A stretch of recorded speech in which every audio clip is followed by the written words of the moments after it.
border war. Fans called it Moonshine Throwdown. I think that's the best rivalry name, an unofficial name, but the best rivalry name I've come across. Yeah, unofficial that should become official soon enough. Embrace it.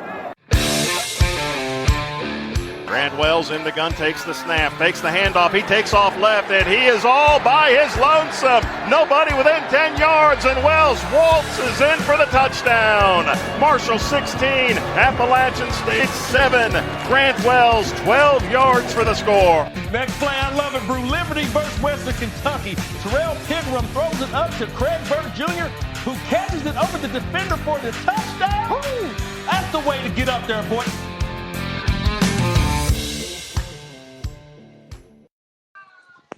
Welcome back to the Moonshine Throwdown Podcast. It's KD and Moff. Time to recap this UT Chattanooga trip to Bowling Green, Kentucky to face the Toppers in a game where the Tops were a 14.5-point favorite, and they ended up, I'm going to say it, eking out a win by 3 points, 13-10. Look, a win's a win, and at this point, you'll take what you can get. Western Kentucky moves to 2-4 on the season, 0-2 in Conference USA. But, man, this one was ugly, and Stephen was adamant about the opportunity to podcast tonight just hours after the game has ended because, well, he wants a raw reaction and wants to give real feelings before they've kind of had a day to simmer down a little bit because, this is about as unacceptable of a game as you can have and still win. So let's talk about that. Stephen, we're not talking stats. We're not talking anything. Let's just talk about that game. 14.5 points. We felt good coming in. We thought this would be a fairly good game where Western Kentucky could flex their muscles and bully a team a little bit, and it was none of that. So, well, you were there. What did you see? Well, the spread was 14.5 points, and we failed to score 14.5 points. Yeah, well. So, it took us 58-plus minutes to score a touchdown. Our only points prior to, 2 minutes left in the fourth quarter were Legatron field goals. Big sexy 44 getting out there and knocking 3 points through the field goals. So it was just not an impressive game. Granted, it was raining, it was drizzling, it was cold, it was, sloppy conditions. It was kind of the conditions that we were expecting for the Marshall game. It was kind of rainy that morning, but it cleared up right before kickoff. That didn't happen for this game. It was rainy, it was cold, it was windy, and it kept on through the whole game. But it wasn't so bad that, you had to run the ball. You could have thrown the ball, but it was a wet ball for sure out there. But it was just enough to be annoying. That rain coming down was just enough to it's wet out here. Let's towel the ball off. But it was sloppy. Not very pleased with the effort of either the offense or the defense. Both sets of our units left a lot to be desired. And really going forward, there's still a lot more questions than there are answers about this team and how the rest of their season is going to fare. Obviously, we know the big trip to BYU is coming up. And then there's still a lot of winnable games on our schedule. Southern Miss, FIU, FAU, Charlotte. There's still winnable games on our schedule. But there's a lot of losable games on our schedule as well, just looking at how we've played so far. So that's just kind of where we are right now. Ugly win, but a win's a win to win. Topped by 90 or topped by 0.9. We got it done. Yeah, it's tops by 3 today, and it only takes 1. You mentioned it, a couple of winnable games still left on the schedule. You can't be feeling really good about BYU right now. Whatever sliver of hope that Toppers fans may have had going into this game has got to be pretty much completely erased now. I'm not saying that they can't go in and win. I'm just saying you can't be feeling good about that game looking forward. We saw what FAU was able to do with Marshall a little bit today. They played them really tough, and they were out of several starters and a bunch of backups. So, FAU could be tough. But, look, also running down the schedule, Southern Miss took a big L today at the hands of Liberty. Florida International got beat the other night by Jacksonville State, an FCS team. And Charlotte is, we'll see what Charlotte is. That's who Western gets to close out the season in an away game. So there's the potential there to win a couple of more games, but there's also the potential there to lose, a lot of games if something really positive doesn't happen really soon. If we're going to talk about this game a little bit, and we can look for some positives, I guess the big positive on defense is that the Toppers held UTC to only 90 yards passing. I do think that UTC was built to be a running team, and that's where their emphasis was lying. I mean, they did put they only got 135 yards on the ground, but I mean that looked like where their emphasis was. They had 42 rushing attempts versus only 23 passing attempts. So, but still under 100 yards passing, it's pretty decent. Yardage, time of possession, first downs, and turnovers. We'll talk about those as always. Western Kentucky edges, and I do mean edges out UTC in total offense. 254 yards to 225. UTC actually gets the time of possession margin by almost 5 full minutes, 32-21 to 27-39 for the Tops. Western hits one more first down than UTC, 14-13. And again, Toppers, 2 turnovers. UTC, no turnovers. The trend for 2020 and turnovers just seems to keep occurring for Western Kentucky. To add insult to injury, the Tops again only 3 of 12 on third down, another terrible third down conversion day. And this was UTC's first game of the season. Let us not forget that. Western had played 4 games up to that point, or 5 games. How many games? 5 games up to that point, and UTC hadn't played a game, and they came in and almost won this game away. So I don't know what's going on. Of course, the weirdest, wildest play of the game was that Toppers get the go-ahead touchdown with like 1:20 to go on a 4th down conversion, and then the ensuing kickoff gets returned for touchdown, and I'm thinking, what the heck is going on? But then the referees say that the up back, or one of the up men for UTC, had called fair catch, and they negated the touchdown, brought it all the way back, and then the defense was able to stand and just get the win. But what a weird way for that game to go down. And Steven was there. He was at the game, and he happened to be in the end zone, I think, that they were kicking towards. Is that right? It was towards your end zone. All right, so they were there really close to the action. And Steve and I were talking before, and I'm sure he'll reiterate this, but he says that the referee was waving fair catch from the very beginning, even before the ball was fielded and started the return. So it's not like it was a late call or anything. So, Steve, come back in here real quick before we get to individual stats. And if you can talk about anything positive that you did see, let's talk about that, because I know that when we get to grades, there's going to be a lot of not so positive ideas being shared. Yeah, there's going to be some fluctuation in the grades, and if we're grading individual players, there might be some bright spots here and there. But I mean, a couple bright spots, man. Jakari Moses and Gage Walker had, I've not even glanced at their stats. Honestly, haven't looked at any game recaps, player stats, team stats. Both of those guys were being more positive in their yardage. Gage, it seemed like more in the first half. Jakari, more in the second half. But those guys can both be very complementary to each other. Gage is more kind of a one-cut runner, where Jakari is more of a shifty back. So, in my eyes, that can be a good duo going forward. It seemed like they kind of shared the carries through the game, and that's without me looking at it. The receivers, we didn't have a lot of bright spots. Craig Burt obviously made that touchdown catch. Josh Simon had a big drop. I mean, literally wide open, heading towards our tent end zones. Literally wide open, camped under the ball to catch it and dropped it. Would have been the go-ahead touchdown. We wouldn't even be having any of this controversial touchdown, kick return, fair catch conversation if he just catches that ball and backpedals into the end zone. Like I said, coming into it, there's a lot more question marks than there are answers coming out of that victory. than we had going into it. We expected a whole different type of ball game, and instead we got a 13-10 squeaker of a victory. That's funny how you say squeak. That's exactly the word that I was thinking right before you said that. But look, let's talk about individual stats. We saw both quarterbacks today. Kavaris Thomas played most of the game. Piggy T came in late and ultimately threw the game-winning touchdown pass. Kavaris Thomas, 12 of 17 on the day, 59 passing yards, 4 rushes for -2 yards, and 1 lost fumble. I mean, 6.4 total QBR. Piggy T, 4 of 8 passing, 73 yards, and 1 touchdown, just 21.5 QBR rating. Man, look, I don't know what's going on at quarterback, but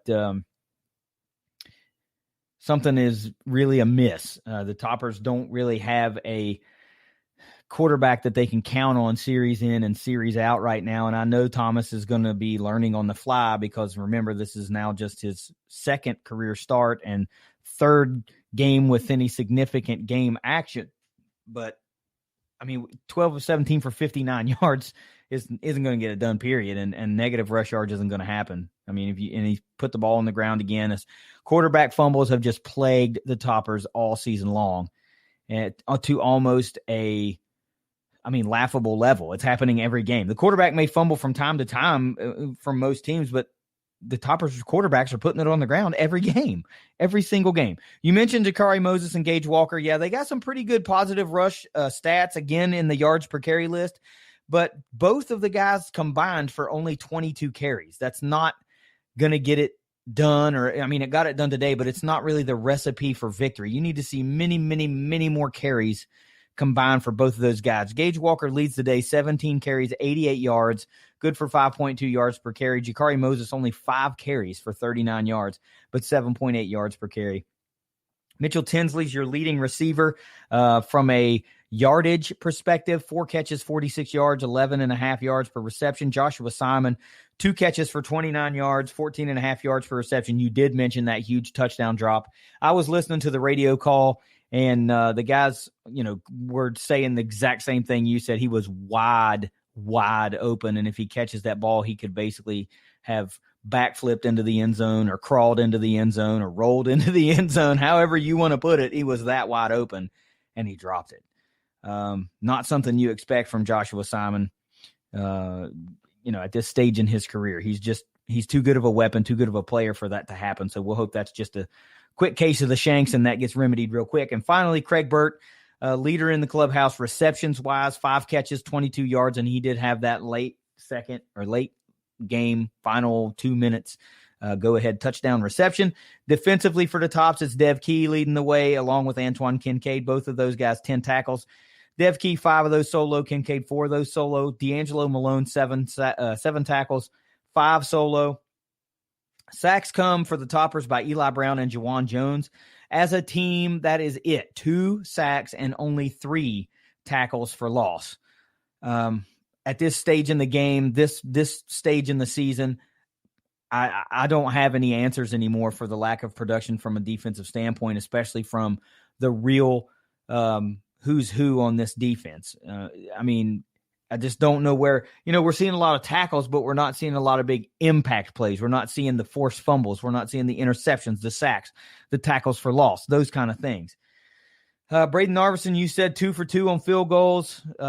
You did get an opportunity to see the man bang through a couple times, and he hit his extra point. So, in my quick knee-jerk reaction, I guess he's got to be the MVP of the day. He was the most consistent player on the field. John Haggerty, 3 punts on the day, 47-yard average, and both 2 of those 3 went inside the 20. So, look, there's your stat lineup for the Tops against a team they should have absolutely obliterated, but were unable to do so. So, I don't know where we go from here other than, of course, we're going to talk about some grades, but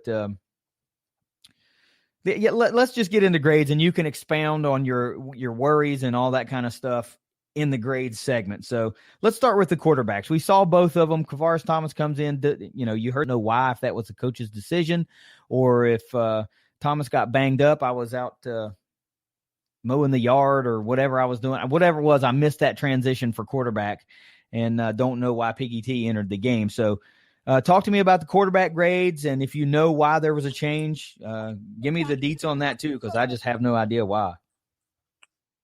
Well, we had 6 points through 3+ quarters, and just no flow to the offense. And Kavaris, he had taken a couple bad sacks, thus his negative rushing yards. And there was even one play where we went for it on 4th down, and he went for it on 4th down. He rolled out and he threw the ball away. and instead of and again, we're in the tents behind the end zones. Xavier Lane was in the back of the end zone near the goalpost, wide open, waving his hand like, throw it to me. Even if he couldn't have caught that ball, or even at worst, it would have been a punt, a long punt, to just throw that ball down there and just see if he catches it, from the field position. But instead, Kavaris Thomas rolled out, got pressure, threw the ball away. It was 4th down.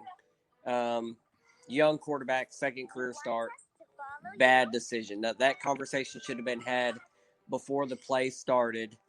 This is 4th down. We're going for it. You don't throw this ball away. Yeah. You don't want to take a bad sack and lose yardage, but you can chuck the ball up downfield, and if it gets intercepted or turned over or incomplete, if it's intercepted, it's a punt basically.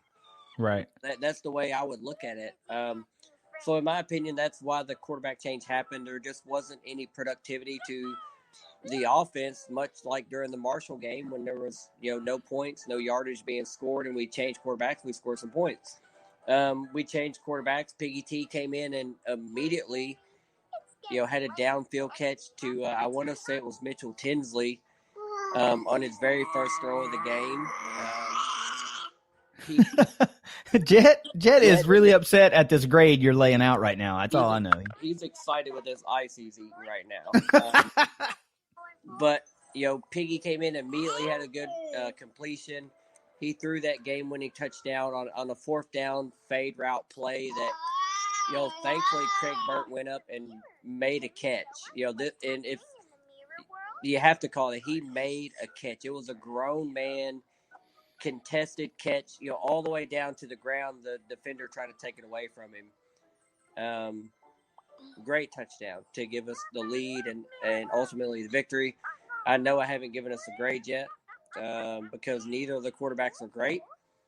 Neither of the quarterbacks have been great, through now 6 games. I still have more faith and hope in Kavaris than I have in Piggy. But even myself at the end of this game was questioning, what else do we have on our roster that we might just need to plug in and just see what we got. Shanley, Ocean, whoever that might be. At this point, we just need to find that spark. Who has that spark?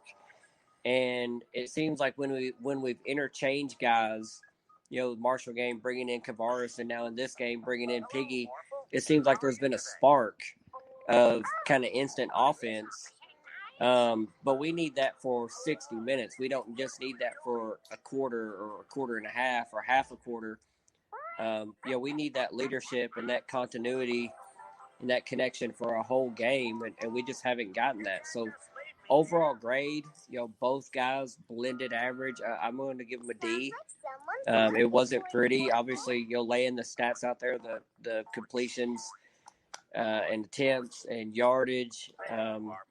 It wasn't pretty, and it was a rainy, sloppy, nasty game.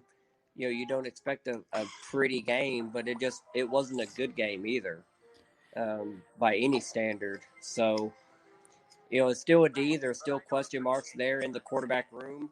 No idea who's going to start the next game at BYU. No idea. Kavaris started tonight. Piggy ended it. No idea where Helton goes, and he's probably not going to lay his cards out there until they're trotting out there, to open the game at BYU. Our first offensive possession, we'll probably know who's starting the game. Let me ask you a question about that, though. You're talking about maybe, mentioning other guys on the roster. I mean, surely, we're not to the point right now to where we see a third brand new quarterback start a game, especially against a top 15 team on the road. But I mean, if you had to have a gut reaction right now based on what we've seen up to this point in the season, who do you think gets the nod at least to start? And if it goes bad again, do you see a different quarterback coming in relief and maybe try someone new? I mean, I'm not going to be surprised if Piggy T gets a start going into BYU, and I only say that because it's a big game on ESPN on the road. He's a redshirt senior. I'm not going to be surprised if he gets the start.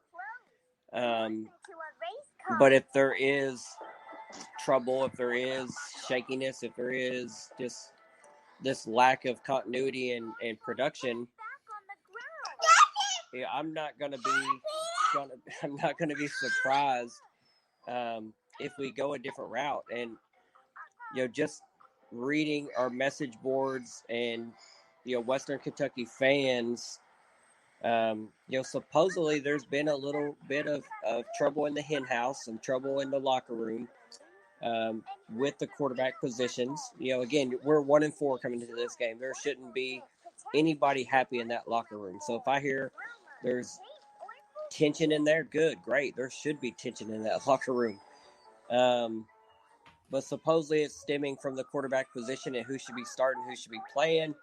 People saying Shanley should be playing, and if that's the belief and whatever, I've never seen him get up off the bench and even warm up.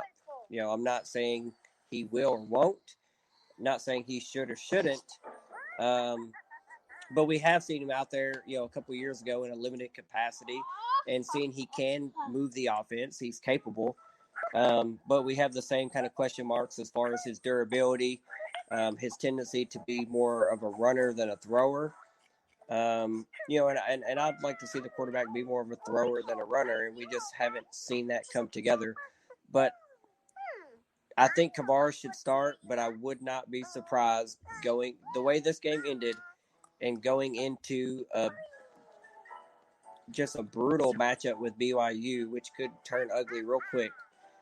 I would not be surprised to see Piggy get the nod just because of his senior standing and just being, coming from the ACC and just his pedigree. I mean, he's been in these big game situations before. And I mean, he might be able to handle it better. I don't know. We'll see. Okay, fair enough. I just didn't know if you had a indication or a pulse on the program where you thought, yeah, you know what, maybe we will see a third different guy. They're going to try something new if it all goes off the rails again, or but I kind of agree with you. It wouldn't surprise me if Piggy T gets to start just because of the amount of football he has played and what he has seen throughout his career already. But I don't know that just pulling Thomas really fast and saying, well, you had your shot, it didn't work out, sit down, is really the answer either. Okay, let's move along to the offense as a whole. Look, 13 points, 1 offensive touchdown. Narveson accounts for 7 of the 13 points, and the touchdown doesn't come until roughly 58 and a half minutes into the game. We saw the Tops threaten a couple of times and then unable to complete the drive or whatever. But what do you got for the offense this week? Yeah, I mean, the offense only scoring 13 points. I mean, not good, honestly. I think that's pretty clear without saying the offense is going to get an F. I mean, until we can establish some rhythm and just being able to run the ball and consistently run the ball and throw the ball and put up, call it 20 plus points, 30 points, whatever you want to call that threshold, that barrier. It's just not, it's not good. It's not satisfactory. It's not even average play when the UT Chattanooga Moccasins run out there And again, I'm field level. I'm seeing this team run out on the field. This is a team full of guys that are my size running out into the field. And I'm just talking height. These are a bunch of 5'10" to 6 foot guys running out there. We've got some big boys on our team that should be pushing them around and physically dominating them. But for whatever reason it is on just both sides of the ball, offensively and defensively, we're not executing when we're physically superior to them. I mean, that's not a question to me in any way, shape, or form. But we're just not getting it done. I mean, if we score 13 points and that's a victory for you, that's great. But, we shouldn't have to be waiting until 58-plus minutes to score our first touchdown of the game against an FCS school. We performed better than that against Louisville, against a top 25 Marshall team, against a Middle Tennessee team, which they may not be very good, but they've scored some points this year. We've been better than that against better opponents. Yeah. But it took us 58 and a half minutes to score one touchdown. There's something wrong with our execution. I mean, it's just, I don't think it's personnel. I just think it's executing and making plays. And we've just not done it. Granted, this was another team with a running quarterback, which has given us problems, and their quarterback was slippery all night. But that's not our offense. That's just our defense getting off the field several times when we should have. But that shouldn't matter. I mean, we've got to put up more than 13 points, and luckily we got a victory. Not saying we should have won. Easily could have been a loss for us. Don't feel great coming out of the game. So offense is definitely an F. I don't think anybody is happy, albeit a win. And, looking back years from now, it's a win in the left column. But nobody is happy about that win. I would tend to agree. And 13 points might be enough to EQ by Chattanooga, but it is not enough points to win consistently, if at all, in Conference USA. I mean, it's just not. We don't put up 50 points a game. Every team doesn't do that, but 13 points isn't going to win you many, if any, games in conference. So as long as you're at that offensive production level, you might as well forget it. It's just not going to happen for you.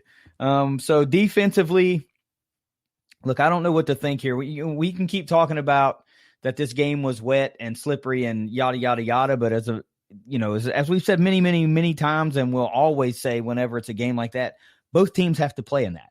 So it's not really an excuse because everybody's got to play in that. But look, the Topper defense, we pointed to the fact that they're constantly being put on a shorter field or constantly being asked to pick up extra amounts of slack because of the lack of production from the offensive side of the ball. But at the end of the day, this team, they should have manhandled. I mean, without a doubt. The defensive line should have just manhandled that Chattanooga offensive line. They should have lived in the backfield all day long. They should have the Chattanooga quarterback shouldn't have had an opportunity to be slippery because he should have had a helmet a white helmet in his face, all game long. So I don't know what to make of this. Really, I'm starting to just get worried. For a long time up to this point, I just thought, okay, they just got to find themselves. They need to catch a break. The offense needs to stick around a little bit more and help them out and do a little bit more of their part. But now I'm just starting to get worried that that's never going to happen. And this defense is going to have to come up with other ways to be better, other than just, bend and bend and bend and bend and try not to break. I think that the offense at this point is just not going to turn into any sort of juggernaut at all. And you might be lucky just to get the 20 points. So the defense is going to have to figure something out because all these other offenses are not going to be like Chattanooga. BYU is on the horizon, dude, and they are not playing like Chattanooga. So what do you got for the defense this week? Yeah, I mean, I've got more chicken to fry on this one. So I've got more chicken to fry. I'm just going to put that out there, Mox. The defense, just not great. I mean, I've stated that they had a mobile quarterback, a little guy back there, number 3, that he was slippery, man. That we kept, we played fair on first and second downs. We'd get them in 3rd and 4, 3rd and 6, 3rd and 7 situations. But it just seems like every time we got them in those positions, without looking at their 3rd down conversion rates, they converted. They were just slippery, and we weren't getting off the field, which has just been our recipe for disaster all year. And it's just not good. I expect better of a veteran group that is, a front 7 that's experienced, a back end that's experienced. We're just not tackling well. We're not stopping opponents in my opinion, it comes down to game flow and what you think is going to happen, what you know is going to happen. If I'm sitting on my couch and I know this quarterback on 3rd and 4 is about to run the ball to gain this first down, and that's what happens, surely the defensive coordinator knew that. Surely the linebacker, surely everybody on the field knew what they were drawing up to convert this first down, because they weren't throwing the ball. But we just couldn't get off the field. And, it's hard to excuse that given the leadership and seniority and just everything we had coming back on this team. There's no lack of talent on this roster. That's not been the issue all year. It was a very good defensive unit last year and still has the potential to be this year, but they haven't shown it. We haven't seen it. You can say up until this point we played some pretty good teams, but I'm not going to call UTC a juggernaut. I'm not going to call them a top 25 team. So, we've just got to do better. Well, that was a weird circumstance. All of a sudden, in the middle of Steven's defensive grade, my computer just kicked me off of the podcast. It didn't stop recording, but I was no longer a part of it. So I had to come back in here now, and now we're cranking it back up a notch, and I have no idea where Steven left off, and he has no idea where I got kicked out. So unfortunately, we're just going to save some time and move right on to special teams. So special teams grade. You finally got to see your man, Narveson, kick some field goals. You've been boasting on the big leg for a couple of weeks now, wanting to see that happen. You even jokingly said, I'd like to see us get into a field goal battle with UTC, to which I was like, no, let's not see that. And I'll be damned if that's not almost what happened. But Narveson led the team 7 points out of 13 today. And then Haggerty, of course, had 47-yard average. And 2 of those 3 went inside the 20. So special teams did a pretty good job, with the exception of the no call kick return for touchdown. So it happened, but it didn't happen. Still worrisome that in a situation like that where you just take the lead, you turn around and give up a kick return for touchdown to go right back down with less than a minute and a half to go in the game. Ultimately, like I said, that did not happen, but it still happened.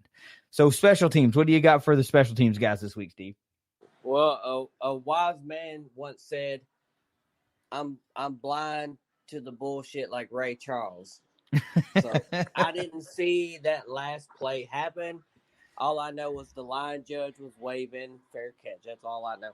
So given that, we didn't give up a special teams touchdown on a kick return. That would have been awful. That would have been a terrible way to lose the game.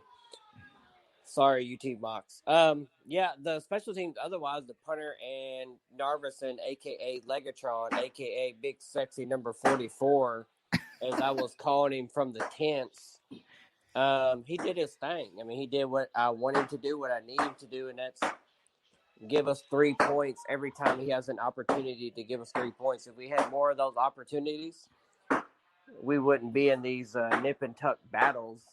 So special teams gets an A. They did what they're supposed to do, except for almost one play that almost went for a touchdown that didn't happen. So, but I didn't see it. You didn't see it. It didn't happen. Sorry. It's just a Jedi mind trick, that one right out of existence. It didn't happen. Sorry, UTC. You thought you had a kick return for touchdown, but when in fact your dude maybe not called fair catch, but what he did was wave his hands a little too high that triggered the referee to think it was a fair catch signal. And Steven said before that the referee was waving his arm signaling a fair catch long before the ball was even fielded and began to run. So you can be mad at it if you want, but the rule does state any man on the team can call for a fair catch. It doesn't have to be the guy returning the ball because, hey, you don't really know who's returning the ball.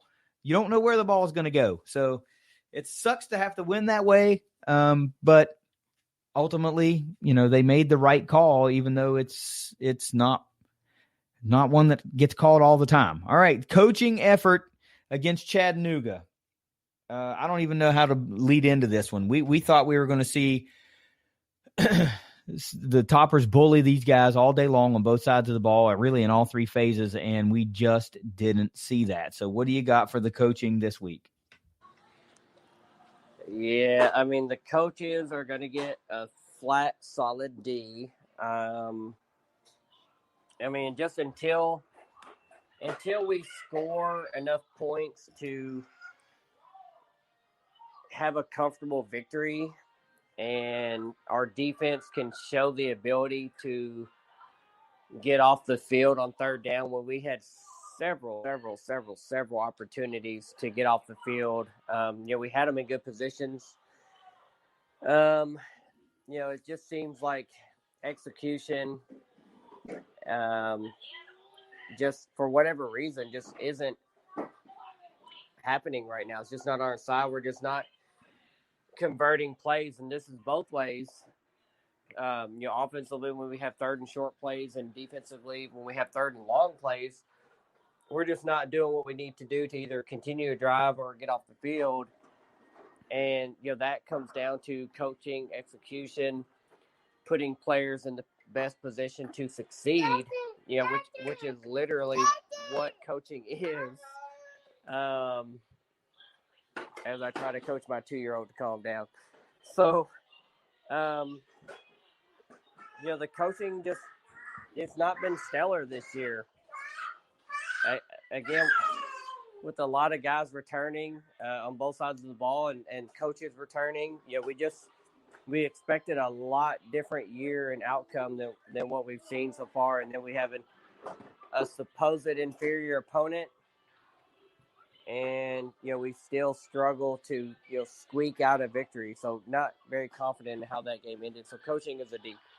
Yeah, I don't know where to go with this, Steve, because you say I think it's a problem with execution earlier in the show, and I agree with that. We've just seen far too many turnovers this year. We've seen far too many dropped passes has really been something that we haven't talked about a lot, really. And it just keeps happening. I don't want to call them attention to detail things, but they are big things. Turnovers are a huge thing. Drop passes are focus, and playing in the right position on defense is attention to detail, knowing where you're supposed to be. It's communication. We heard about that. Coco brought that up a few weeks ago when he was talking about communication and knowing who has what and who's on contain and who's, got this gap and that gap, whatever the case may be. It's just stuff that we don't necessarily think about, but we're just not seeing the fine tuning of the Toppers like we thought we would see this year. And that has to start from the coaching down. The guys can do that to a certain degree on their own, but at the end of the day, coaches coach and they're paid to do that. And and they set the tone for their particular rooms. The DB coach has to set the tone for his room. The running back coach has to do that for his room, and right on down the roster. So I don't know where to go with this other than to say I'm left scratching my head a lot of different places. I mean, we were ready for this Western Kentucky defense to be one of the tops in not just the conference, but in the G5 and the country as a whole, with so many players returning that had produced at high levels over the years. The returning reigning Conference USA Defensive Player of the Year returning. And we're just not seeing that. We're not seeing the guys live in the backfield like we did last year. We're not seeing the TFLs and the sacks get racked up like we did last year.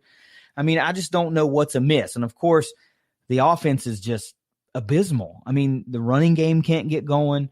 They can't seem to hang on to the ball. They move the chains at times, but they're still struggling on third down, which means they're probably living in third and long, which means they're not succeeding on first and second down. I just don't know where to go with this, man. It's almost night and day from what we saw last year. You know, we saw a heartbreaking a loss against an FCS team at home to begin the year last year, and then a loss to Louisville, and then the Toppers went on a run. And now we're not seeing that sort of thing at all. There was no momentum, no carryover from the year before even. And I know it's weird. I know it's a COVID thing and spring ball was up in the air, but every team has faced that. So I just don't know what the deal is, but you know, we take the win and we'll move on and you'll take victories where you can get them right now until things start stringing together a little bit better. So how about the overall effort for the Toppers against Chattanooga this week? Well, a wise man once told me, I don't know why everybody feels bad for UTC losing because nobody feels bad for WKU when they lose, but I'm still going to give us a D, even though we did eke out a victory, a 3-point victory, a controversial victory, a last 2-minute victory, on our side as far as putting up points. But, at the end of the day, at the end of the year, 10 years from now, when you look back for it, it's going to be a victory in the left-hand column. So, you take them any way you can get them, whether it's by, a missed extra point or a last-second field goal or a Hail Mary touchdown or, a controversial overturned play that, might have won the team for the other game, but, it got called back. At the end of the day, it is what it is. I've always been of the belief that bad calls go both ways. And if we talked about bad calls from earlier in the game, there were other bad calls earlier in the game that didn't agree with. That the last one obviously might have had a bigger effect or seemingly, if it had been not called. So overall, I mean, it's a D. Just not a pretty game. It should have been a more sound victory. Not a lot of positive momentum going into a very, very, very, very tough BYU opponent, which, not only the strength of the opponent, but it's an away game. The elevation is going to affect us. Shout out to Mitch. I know you're listening or will be listening. We always talk after these podcasts and you listen. So, he kind of gave that outlook as he was out there in Denver for a long time with his service. So it's going to be a tough game, and you can't be happy with what we just saw on the field and what we've seen now for 6 games. It's, our season's over halfway done now, and still a lot of question marks, a lot of unknowns about, what is going to be on the field and why we're lacking in productivity and success on defense and points on offense, and just who's going to step up and be the starter at quarterback. I mean, there's just way too many question marks at this point of the season.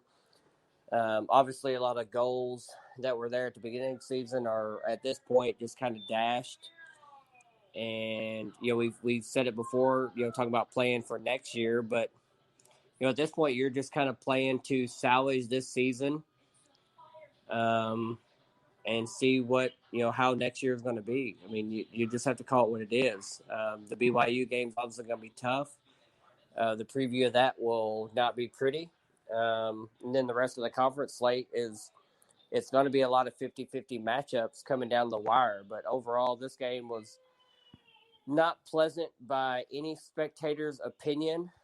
So I think if I give that a D, I think that's more than fair and maybe even curved up a little bit more than it should be. Well, look, I can't say it more, but I'm going to keep saying it. A win's a win. Take it. You got it. You're right. Years from now, when you look back, and whoever might look back or talk about the 2020 season, I don't know why you ever would, not just because of the season that you're having, but the fact that it's such a terrible season for what else has gone on in the year. Nobody's going to want to remember the COVID pandemic for anything. But you're right. If you ever go back and look at 2020 for any reason, and you're going to go, man, when's the last time they played UTC? Oh, it was way back in 2020. Oh, well, they got to win 13-10. Cool. You won't remember that it was a last second or last minute touchdown that put you ahead, or a call, non-call, called back, never was supposed to be touchdown on a kick return. That stuff will go out of your memory. I mean, maybe not yours because you were there, but for the average fan looking it up, they won't remember that stuff. So take the wins when you can get them. And I just want to say something. You were talking about the elevation and talking about Mitch mentioning that to you, and nearly right on cue. I don't know if you heard my phone go doodle-doo, but as soon as you said his name, shout out to Mitch in real time. He made a donation to the WKU Moonshine Throwdown Scholarship Campaign. So how about that? Right on cue. You're talking about the guy, and he makes a donation to help us endow this scholarship in BGKY. Yes, you're right. He does listen all the time, and he makes it a point to message us every week and tell us how good of a job we do and that he appreciates that we continue to do this because he really enjoys the content we bring. So thank you, Mitch. We appreciate that as well. And as long as you're listening, we're going to keep recording. And actually, if nobody else is listening, we'll probably still do this. It's just because we have a whole lot of fun doing it. So look, Steve, let's move along here. Chattanooga is over. The week is done. The win belongs to the Toppers. They've got 2 on the season now. We can hope for a little momentum and some positivity to move forward, but BYU looms. Another top 25 matchup. Be the Toppers. I guess you could call it technically their second. I mean, but it wouldn't surprise me. It could be their third. Wouldn't surprise me if Liberty cracks into the top 25 this week. They had a really convincing performance, and they're still undefeated and all that good stuff. So they could sneak in there at 25, maybe 26, just outside. But we'll see. So the Toppers could have 3 top 25 opponents on the schedule and facing one coming up at BYU. We'll preview that game later on in the week as we try with the weird stuff that happens this season and COVID testing and all that stuff. We try to push these previews back as far as we can and still get them out there with enough time for you folks to listen. But we want to know who might be out or who, if let's say, heaven forbid, Western has a spike in cases and 20 guys can't travel. You guys need to know that because that obviously changes how we're going to preview the game. But anyway, look like I did last week. I'm going to revisit my points to victory from our preview on this game, and I want to see how the Toppers stacked up with what I said needed to happen with what they actually did. So first thing I said was they had to play with confidence, and they had to show that they could beat a team and dominate an inferior team from top to bottom. That's a big X. That didn't happen. There was no confidence in this game. When it takes you 58.5 minutes to score an offensive touchdown, that ain't it, man. That's not confidence. That is kind of playing without direction, really. Number 2 for me, I said this had to be a coming out game for the Stars, and I don't really think we saw that either. We saw Gage Walker have a good game, 88 yards, but you still didn't go over 100 yards against a team you should have been able to run all over. Rain and wet weather be damned. We saw Joshua Simon, you said, drop a big touchdown, guaranteed touchdown play. So that's a star that we need to perform, especially when you're trying to figure it out at quarterback. And speaking of quarterback, 2 guys played. Neither one of them really dazzled. On defense, we knew we were going to get a lot of tackles, mostly from Key and Kincaid, because that's just what they do. So from that aspect, we saw it. But from a sacks and tackles for loss and turnovers perspective, they didn't get that. We didn't see D'Angelo Malone live in the backfield. Juwan Jones did get him a sack, so that's good. Eli Brown was able to get him one, but for the most part, no. Really, the only guys that performed as advertised or as we thought they would was Narverson and Haggerty. Special teams was, kind of the bright spot of the day. So take what you can get. The third thing for me was no turnovers. Did we see that? Nope. Toppers had 2 of them. 3 X's in a row on my points to victory. And number 4, if you'll recall, I said the Toppers need to go out there and take some damn lunch money. Bully these guys. And we didn't see that. We saw them actually giving the ball away and unable to punch it in when they're down deep. And, again, back to the kickoff return that didn't happen. Got to be able to tackle a guy when it's just a minute and a half left in the game. So 0 for 4 on my points to victory for the Tops, but they still managed to get the win. So final thoughts time, Steve. Let's talk about whatever you want to talk about. I don't know. Let it all fly out there. Yeah, man. I mean, at the end of the day, you kind of feel bad for the referees more than anybody. I mean, when if you could have seen these guys, literally, the final whistle ended. They literally shuttled. They got off the field. There's literally a van waiting for them. 20 yards off the field. They get into the van and are carted off to wherever they go, wherever their locker room is, and it's literally right beside the Mocs locker room, and they're getting cussed and middle fingered and yelled at. Man, do not envy those guys at all. I mean, it's a tough call. It's a tough profession. And you kind of feel for the Mocs to lose them that way, but they really, really, really got yelled at. And one of the game officials come over and said that was only the second time in 30 years that he had ever seen officials leave under duress, as he called it. Under duress. Under duress was exactly the words he used. So, you hate to see it. Especially we previewed it. It was the Mocs' only game of the year. We knew it was going to be their Super Bowl. We knew they were going to bring everything they had. They went for it on fourth down several times this game. They played like they had nothing to lose, and they absolutely should have. And you hate to see them lose in the way that they did. I'm not happy about it. But at the end of the day, a win's a win. We've got to get a good night's sleep and then wake up and get ready for BYU in the morning because, we're going trick-or-treating in Provo. And, who knows what could happen. I'm not going to predict a crazy upset victory, but anything can happen in college football, and that's happened time and time again. My preview won't paint a pretty picture for what's going to happen there, but at the end of the day, we have the talent to go down there and compete and possibly pull an unpredictable win. I'm not going to predict that, but we just have to go to bed and put this one behind us and get ready for the next one. That's what Helton preaches. That's what we've got to do. A win's wins, a loss is a loss, and move on to the next one. So, just another game. We're on to the next one. Yeah, this is definitely not one to pound your chest over, but it's also a lot easier to sleep after a win. It would have been a lot harder to try to swallow the loss for, what is this? What would that have been? The third consecutive year to an FCS team. So luckily we've dodged that bullet. That's not something we have to worry about, because let's be honest, that hung over the roof of this game. Like, God, would that happen and the Toppers lose to an FCS team 3 years in a row? What the hell is going on? And I don't care if it is 1 point that you win by, you win. So again, you're not puffing your chest out like you're, big red badass or anything, but there's 2 wins in the column now, and that's a lot better than just 1.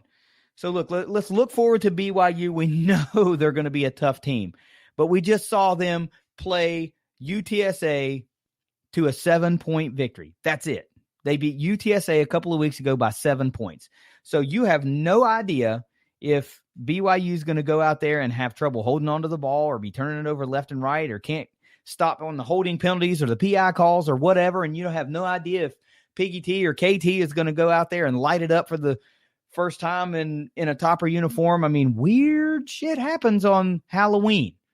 So it'd only be better if it was a full moon in Provo on Halloween night. I don't know if it will be or not. That's probably wishful thinking, but hey, it might be the recipe that the Toppers need to just, be a little bit more Hyde than Dr. Jekyll, and we'll see what we get. So until later this week, we'll preview that BYU episode. Trace will come at you with a FAU Marshall wrap-up probably tomorrow afternoon, which would be Sunday afternoon, and we'll get those up early in the week. So, Steve, you can take us out, and we'll get out of here. Go Tops. Go Herds. It's the Moonshine Throwdown Podcast. We'll see you when we see you. Later.